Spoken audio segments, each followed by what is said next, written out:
आताची मोठी बातमी विरारमधून येत आहे। विरार पश्चिमेला स्टेशन बाहेर असलेल्या एका दुकानामध्ये भीषण आग लागलेली आहे। ही घटना सकाळची आहे।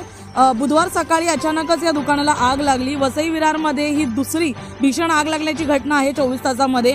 कालच्या दिवसामध्ये द्वारका हॉटेलला नालासोपारा पूर्व येथे आग लागली होती, तर आता विरार पश्चिमेला या दुकानाला मोठी आग लागलेली आहे। विरार पश्चिमेच्या गावठण परिसरामध्ये ही आग लागली असून या ठिकाणी भीतीचं वातावरण पसरलं होतं। पहाटे वर्दळीचं वेळ होतं।